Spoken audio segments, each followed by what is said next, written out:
Building Your Dream, a conversation with entrepreneurs. This session is going to be moderated by Jimmy Barton. And also participating in today's sessions are John Olen Weatherby with W5 Metal Designs and Marco Gomez with Marco's Body Shop. Unfortunately, as small business, you all know things pop up unexpectedly. And that's one of the tough things about being a small business owner. Simon Rincon wasn't able to make it today to be with us, but we're going to go ahead and move it forward. You know, one of the things I want to recommend in this, I want to make this a very casual conversation. This is about, the experiences that you've had as a small business owner and some of the things that you may have faced, and maybe some tips that you can provide other business owners. So I'd like y'all to jump in also, too, with some of your tips or some of the things that you've done and obstacles you've overcome that have really helped your business as we're doing this panel, because I really want to make this an interactive, kind of a free conversation with everybody on this panel. So at this point, I'm going to turn it over to Mr. Jimmy Barton. Okay. Again, like he said, if you have anything to add to our conversation, please do it, especially if you think it will help another small business. Being the director of the EDC, a lot of times y'all have questions. You don't know who to go answer or ask the questions to get your answers. And there's a lot of questions that you have that we may not be aware that we could help, or we have resources, information, knowledge, phone numbers of people that we could contact, reach out to help keep a business successful and or closing its doors. One business closing its doors in a town such as ours is devastating. So we want to do everything we can. If it's something that we can provide you a resource for or help ourselves at the EDC office, we want to make sure we do everything we can to help you succeed and keep from having that catastrophe of having to close up, put people out of work, and lose a resource that we have for our community. So I'm going to start the panel here. I'll have the guys introduce themselves. If you will, just kind of give your name, what you do at your business, and kind of give a rough estimate about how many staff you have so we kind of know what we're dealing with as far as workforce. Okay. My name is Marco Gomez. I own Marco's Body Shop here in Big Lake. It's only one man employee, one man crew here. But I'm here to help or get your car going. That's what we do. All right. I'm John Weatherby. I own W5 Metal Designs.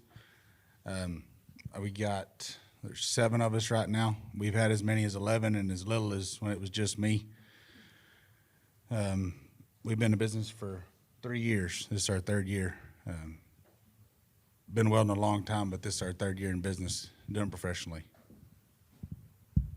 And Marcos, you starting on your 2nd year in this business? I know you've done it forever, but 2nd year in March. Okay, It was 2 years. So did either of you, I know you worked with us at the EDC, but did you, John, did you reach out to like the SBA or anybody like that when you first started out to get any assistance, or did you just jump headlong into it? No, sir. Honestly, I just took the money I'd had from doing side work and went for it. Probably not the best way to do it. It's probably why I've got more gray hair than I had when I started, but looking back, I wish I would have thought about it and went through the process instead of just going. It was kind of a knee-jerk reaction. Left a welding job and didn't know what else to do and just kept on going. So that kind of answered my next question.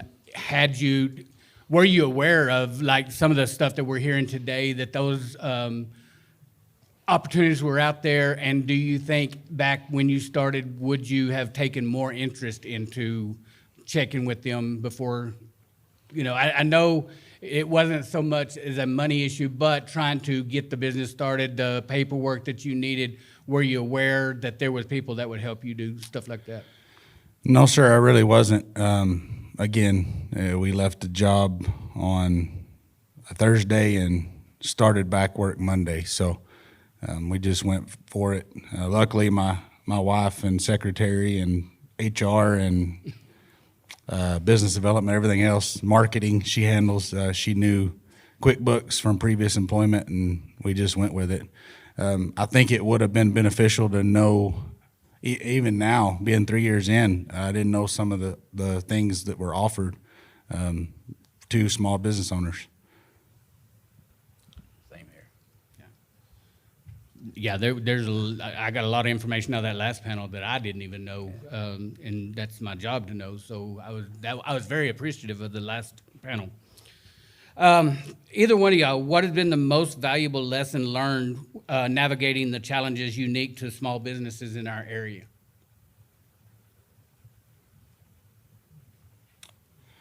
Biggest things being flexible. We had a path. We thought we were going to be doing a lot of CNC plasma work, shop work, decorative stuff, and we still do a lot of that, but we've changed to stay busy and put more people to work and keep them busy. We've changed directions many a times, and looking at, adding another service or changing directions again, it seems like it's a daily conversation with me and my wife. Just staying flexible.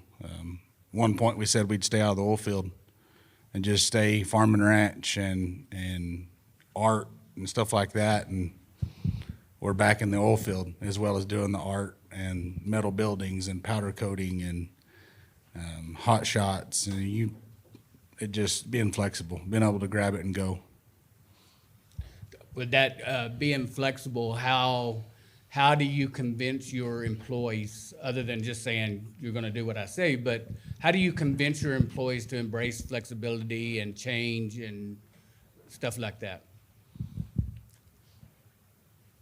I mean, you're the only guy here, so it's easier to do when you're smaller and by yourself because you don't have another choice. But having the right people in the right places. We're a small force, but I'm blessed with some of the best guys there is.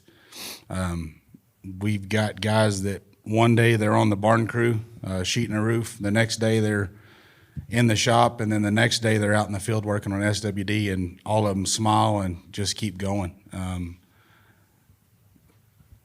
I think that's the biggest, is having the right people in the right places. We went through a lot of not the right people to find the people we have now. And so the challenge with finding the right people, what do you think your business has done to kind of weed out the bad and to get a good crew? Is there anything unique that your business has done to get the crew that you're happy with? And then how do you deal when you do get the one or two employees that you've got to get rid of? They're not so much a bad employee that you just fire, but maybe just not as productive. How do you deal with that situation? Doesn't really apply to Marco being a single person. He can't fire himself as many times as he wants to. But I've been close. But with multiple employees, how would you recommend, or how would you help another young entrepreneur deal with employees like that? That's a pretty long and lengthy question. First is, man, try to work with employees, bring them on, be very upfront with your expectations and your outlines of what you expect and what you don't expect, and try to teach them as much as possible to do the things like Long Industries was talking about, train them your way. Again, younger, we've tried the younger crowd, and a lot of them are really good because they don't have the bad habits and they are adaptable to what you are trying to teach them, the way you want stuff done. But we've also had some that, like Jimmy said, that just, they're not bad employees. They just don't fit the team. They don't fit the culture. I think that's a big thing. A lot of them weed themselves out. And to this day, we haven't had to fire one person.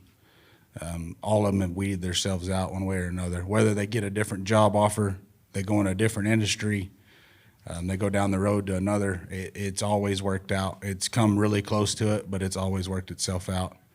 It may not be the best way to handle it, but also I try to keep everybody I've got happy and busy, and if they don't fit the culture, then they can go somewhere else. Marco, I have a question for you. You know, you've done the body shop, and I've seen some of your cars that you've done around here. So is that a hobby, the classic cars, and is that what prompted you to go ahead and open up your own shop? I guess you worked at other shops in the past? Well, I did all field work for like 40 years. And I had a second job of doing body work for 40 years.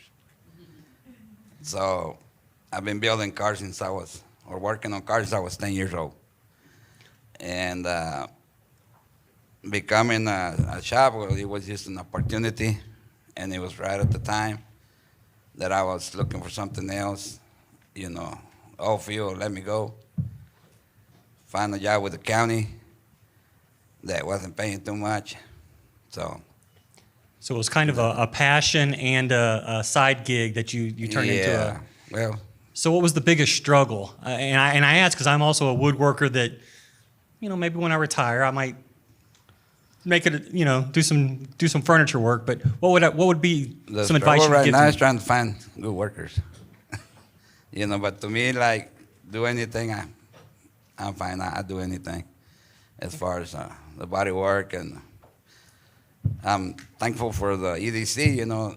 I would not have this opportunity if it wasn't for them, you know. And it came all at the right time, and we're here. Okay. You know, Thank you. keep building cars, you know. So going back to John on your employees, and I'm picking on you, but it's kind of hard to pick on him with employees. What would you say has been your biggest challenge when you are looking for an employee? Do you just put it out there and they flock to you, or how do you do your employee selection? We use social media a lot to get the word out. Like Long said, there's a lot of welding jobs. There's a lot of welders looking for work.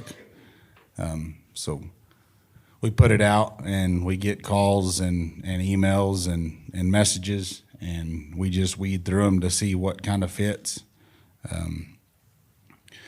We don't really do an interview anymore.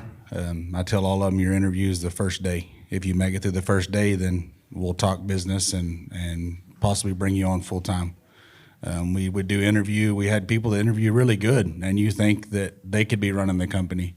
And then on day one, they can't start the truck to run the company. So I just, over the years, I just said, we're going to do it this way. And you show up, your gloves, your shirt, your hood, and let's go to work. I'll watch you work around you, work around the crew, and at the end of the day, we'll talk about it.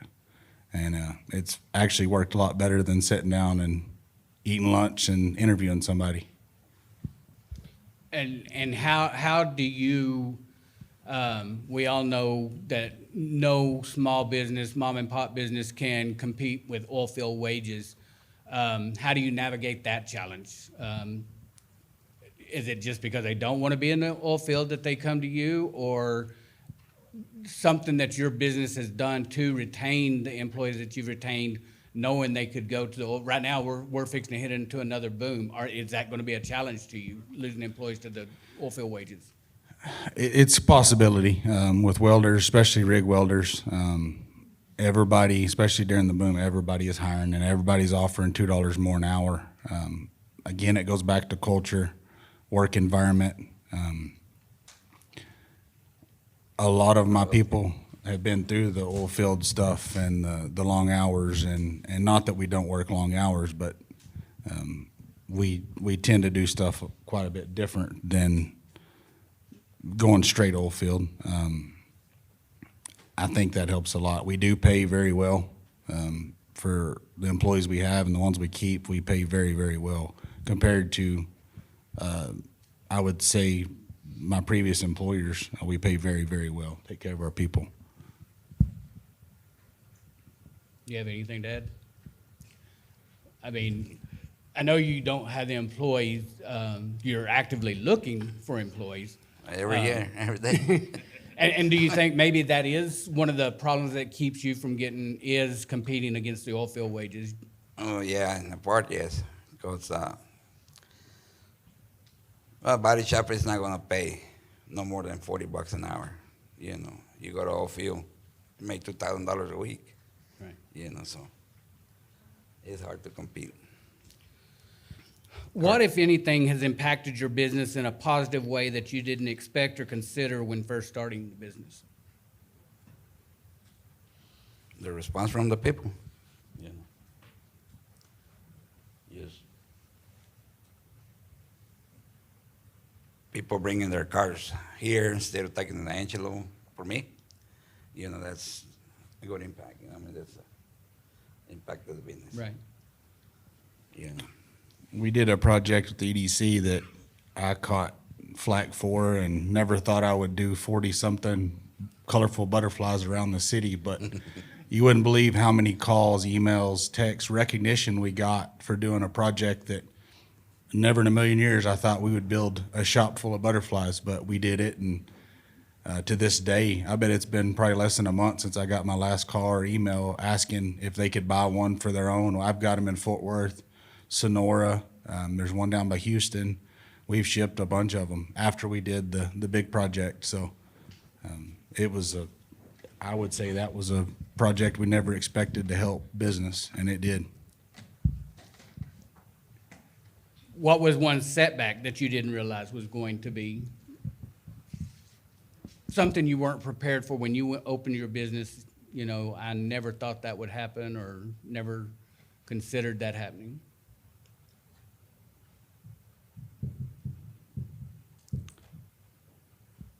Not being able to hire employees? Not having enough people to work with, you know, but it's hard to find somebody. You know, setbacks, not thinking about when you got to build a business, you got to buy insurance.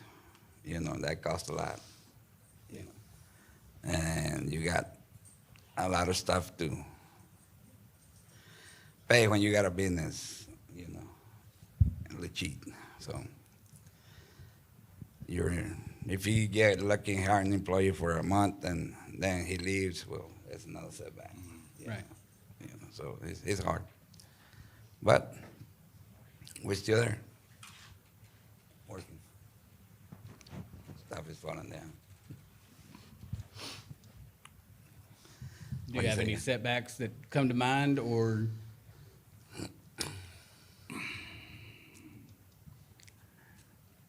You just got the perfect business? No, not none of that. We just, again, going back to being flexible. None of them really stick out except for just getting stuff done in a timely manner living in Big Lake. That's a big challenge. We need 3-phase power added to the shop to put a new machine in that will better our business, and we're 3 weeks in and there's been discussions, and that's about it. And I think a lot of it's being out here. And my shop's not in town, so that's another factor. It's outside of the city limits. So getting anybody to show up and do stuff out there is just about as hard as anything, I would say. Talking about the being out here, do either one of y'all have a mentorship, or are you planning on putting in a mentorship, you know, to train? I think that's one thing that our school could greatly utilize is a mentorship program with certain businesses such as welders. But all of us live here in Big Lake. We know we don't have the basic skills, the plumbers, electricians, and stuff like that. As a business owner, how does that hurt you? And is there anything that you're doing to convince the younger generation that to learn these soft, or not soft skills, but these basic skills to move forward to possibly bring that type of business and enterprise to Big Lake? Well, I talked to some high school students, you know, but some of them want to make $30 an hour, you know, in order to come to work for, Right. you know, for you. So it's impossible. There's a few that might want to learn, and I'm willing to teach. But sometimes I'm a hard guy, they say, you know, because I want a certain way, you know, do it certain ways. So it's hard to find somebody to teach, Yeah. you know. And like I say, they got their expectations of making a lot of money, you know, to start off. And you tell them, hey, well, I pay you so much. They don't like that. They don't show up the next day. Well, let's go back to your I'm a hard guy comment. Have you noticed yourself having to soften up, for lack of a better word, to deal with the younger generation and the workforce? You know I have. Growing up, we're at the age where you just did what you were told and you didn't ask no questions. That's not the generation now. No. So how have you dealt with it, and how did you realize you were going to have to, versus John, that, you know, he is a younger generation, so he hasn't had to adapt as much as we have. I'm sure he still had to adapt, but, you know, our age, there was no question. Hey, I'm older than you are. Big time. But anyway, I had students there, you know, that last a month. And every day, you know, that they show up, I kind of say, okay, well, you know, one more day, you know. But some of them don't want to learn. Some of them, they're on their phone, and that's all they want to do. Yeah. And it's hard to find somebody that's interested in something car-related. That was one of the things that I picked up from the earlier panel, you know, the soft skills that they were talking about. I've always said every business could use a soft skill training, because there's nothing that irritates me worse than walking into a business and the person behind the counter or working, or the one I'm trying to deal with, keeps checking their phone. And, you know, because when I was first starting the workforce, you weren't even allowed to take your phone to work with you, you know. That's, of course, when phones were first coming out. You probably couldn't carry the phone back then. Right, the big old bag. But anyway, so that, you know, the soft skills, but just adapting. I know, you know, not so much here because I have the perfect staff back there, you know, but a lot of the businesses, that's a lot of what they struggle with is the soft skills and the having to adapt to the younger generation that live on their phone. Their whole world is on their phone. So, Yeah, if they want to be somebody or make something out of themselves, they need to leave that phone alone. You know? And I have a little basket in there, you know, where I tell them, hey, you come in, you put your phone in there. You get a break at a certain time to go through your phone. oh, you And are that's a it. hard guy. So, you know, but they got to learn. You know, you're not going to go work anywhere else with your phone in your hand. You know, they need to learn to leave it alone. I don't know. I might be a hard guy. But how are you? Back to Jimmy's first question. We've been blessed to have several high school kids the past 2 years that work in the work program. The ones that want to learn, it's really easy to bring them on and try to teach them. Like he said, the ones that want to make $30 an hour and they can't sweep the floor are the ones that put a bad taste in. And I'm younger, but I was raised the old way on a ranch, and like Jimmy said, you have to soften up so much for these. You almost have to handle some of these younger kids with gloves because they're soft, and it's not. It sounds bad, but it's a huge step from the old way down to where, like, even we were raised to now. The difference is it's 120% from me down to the next generation, and we've had this conversation 10 times this week about it. We've had some that they can't figure out what they're trying to do, and they lock down. They'll roll up and go home. Well, I couldn't get it finished. so you left. Like, I don't understand that. Like Jimmy said, you just figure it out and get it done. You don't quit and go home. To the other guys that will be out there at 10 o'clock at night still beating on it with a hammer because they don't know another way. So we've had both ends of the spectrum. What strategies or practices have you adopted that have improved operations, customer engagement, and/or workforce and retention? Have you done anything, especially you, John, done anything in your business through your, I know you're part of the chamber board and your civic organizations, has that impacted the way you do business? Being in the public eye, I guess. I think so. Being on the chamber board, I went in a matter of a couple of weeks. I went from not doing really anything in the community to being on the chamber board, being on the Lions Club, being the vice president of the Wild Game Supper, and I think it really helps people seeing you, seeing your everywhere I go. Every one of my guys has at least a W5 hat on or a shirt on, or it's kind of free advertising. And the older people that don't have Facebook and don't have social media get to see you doing things for the community, and I believe it's brought in extra work and stuff that we probably wouldn't have got without it. Speaking of social media, we live in a world of social media.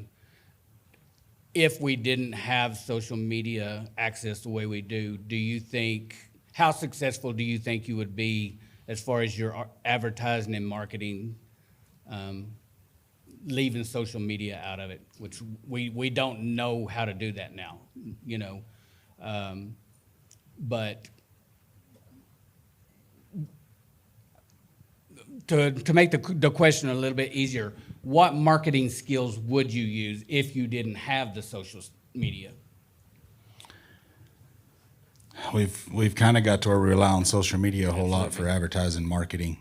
We do hang banners when we're doing a job on site. We've got 2 hanging the other side of San Angelo right now. We're putting up a building. We do caps, shirts, stuff like that, but without social media, we don't pay for a lot of advertising. A lot of it's word of mouth, and I think that's a big thing, working with organizations in the community that help spread that word. And as well as county, city, the chamber, EDC, working with them, I think really helps promote that as well without using social media. Yeah, we don't know what life is without social media. I mean, everything is social media now. And with social media comes AI. How big of a role right now is artificial intelligence playing in your business? I don't get involved with that. I don't sabe none of that stuff. Okay, we'll go back to some of your artwork that you've done, you and your son Marco. Is that all just out of your mind, or do you get ideas and stuff from Google? Not really. It's what I like to do. If I see something, I like to change it or do something. What about you, John, as far as your fabrication and like the butterfly situation that you did for us? Coming up with the ideas that you do come up with for projects, how much do you rely on the AI-generated images and stuff like that? Or is this something that you just dream up and say, I'm going to see if this works?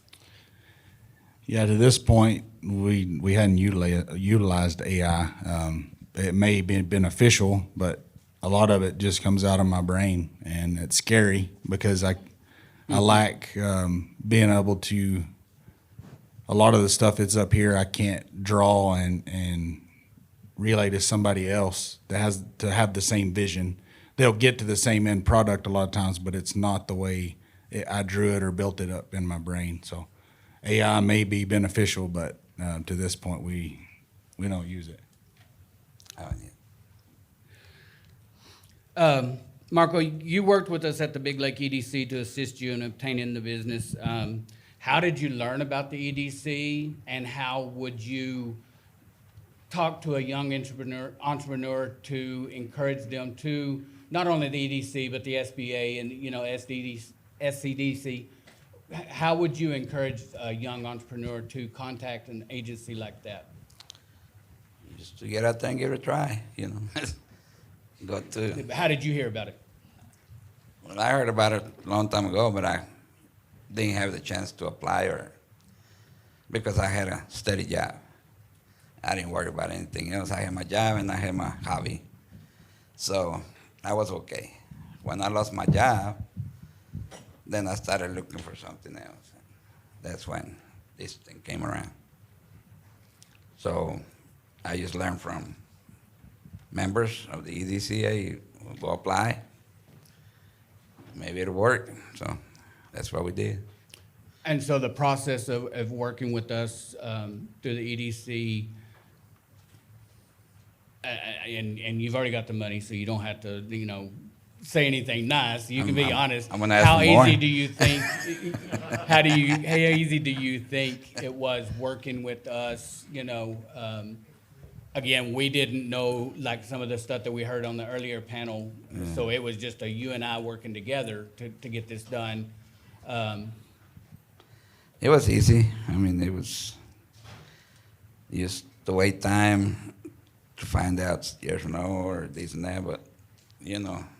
Did anything was come up good. in the process that you weren't aware that you, as a business owner, you would have to do, or anything, No, certain yeah. taxes that you didn't realize you were gonna have to pay, stuff like that? Comply, you know, pay your dues. I mean, I've been doing that all my life, you know, but I'll encourage anybody that, I mean, I've signed you a couple of customers, you know, before, so all you gotta do is get out there and, you know, ask for it, and we got, well, these other programs we know today. There's help. You just gotta get out there and do it. You know, gotta ask for it.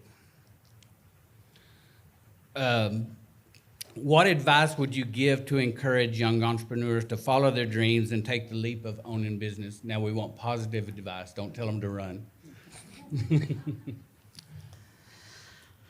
I just advise them to follow your dreams. I mean, that's all you gotta do. You just get out there and get it done, you know. Apply on the right agencies. Always try to do your best and go with it, you know. What would you tell them if they were struggling and ready to give up? How would you encourage them to keep going? I invite them for lunch.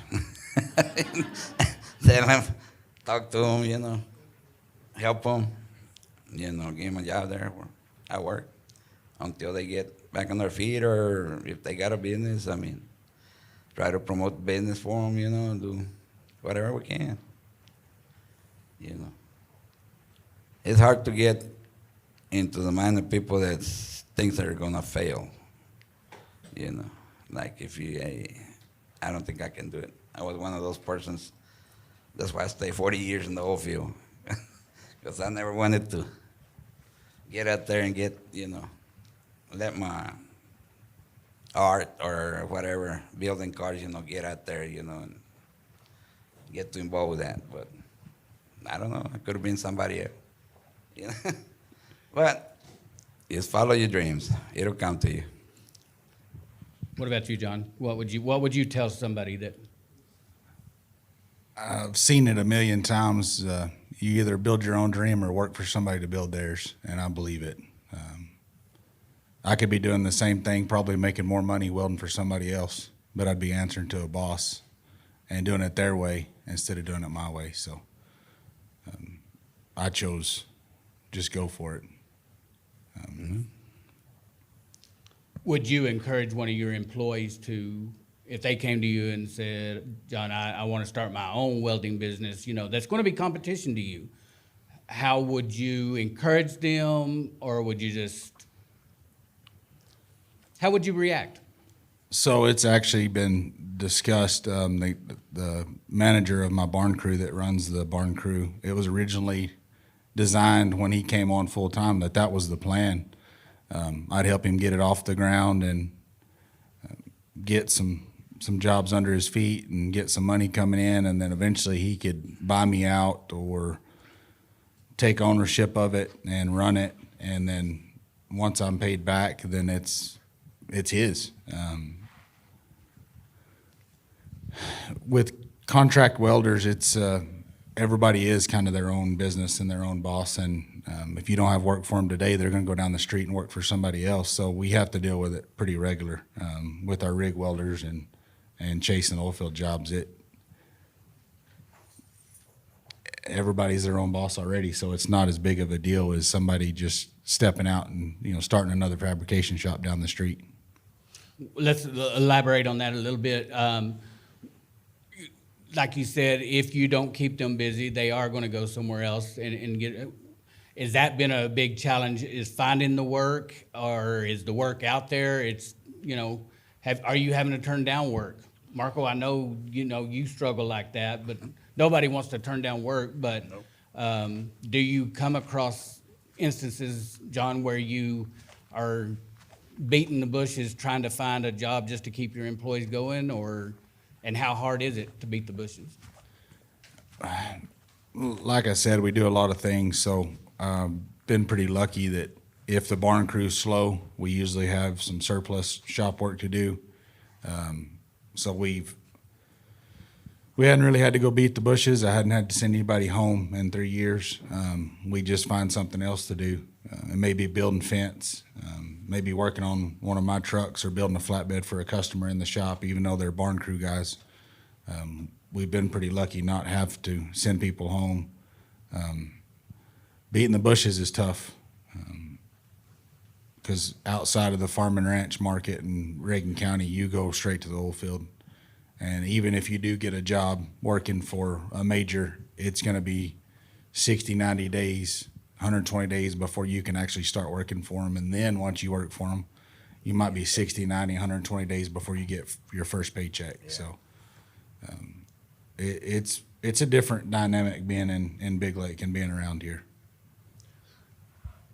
A lot of the entrepreneurs here are small one-person businesses.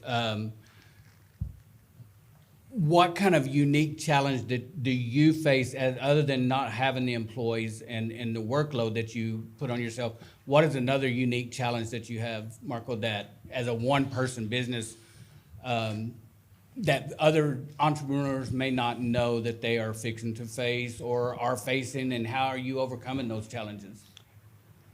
Yeah, one of the challenges is getting parts for your business. We live in a town that's 70 miles away from closest big town, so we don't have parts available next day. So other challenges are just materials, trying to get the right stuff to work with, and biggest challenge is stay healthy, to stay on top of things. And that's, wake up every day and go to work. Do what you like to do. John, how's the supply, how is that affecting your business? Like Marco said, we're 70 miles from anything. I make a minimum of 2 to 3 runs a week to San Angelo, whether it's powder coating supplies, steel, welding supplies.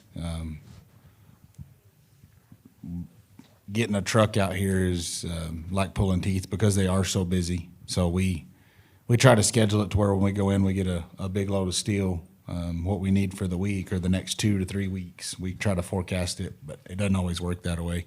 So it can be pretty challenging and be very expensive if you miss a mark on your forecasting. That's all I have. I guess, is there anything anybody out there wants to know or wants to ask these guys about owning a business? Jimmy, I kind of have a comment in a little bit. When Marco and I had a conversation before this, and I know John's very involved with the chamber. Y'all were talking about marketing and what other marketing things you do outside of social media. Well, being right here, face to face with people, is a big thing. And of course, I know The Chamber of Commerce has a lot of events where you do a lot of networking. You know, when we put these together, one of the big things is, yes, we have these panels up here, but really the biggest part, and I found this out as a small business owner, it's the networking. People do business with people they know, you know, and I did work for a chamber, and Carol pounded that into me, and she's right. When I had a small business, people did business with me if they knew me. And so I encourage you, and John and I had this conversation, not John, I'm sorry, Marco and I had this conversation about the assistance of the chambers, the EDCs, all their events. I highly recommend that you go to the chamber events and meet people, because they may not need your service, but they may be in a conversation with someone they know, and they go, oh, yeah, I need some body work. You know, well, my car's stuck over near Big Lake. Well, you know, Marco has a shop. So things like that. You never know who is going to bring you your next piece of business. I was completely surprised at some of the business that came my way when I had a marketing communication firm. And so I encourage you to get to know anybody and everybody. Talk. I know Marco told me when I first invited him to be on this panel, he's like, well, I don't talk much. He's a car guy. My dad's a car guy. I grew up around cars. They talk.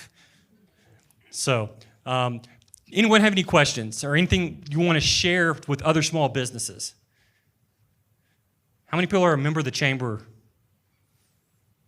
How many go to the chamber and EDC events? That's not enough. Everybody's hand should be way up the ceiling. All right, well, if we're done here, Jimmy, John, Marco, thank you so much for being here with us today. We appreciate it.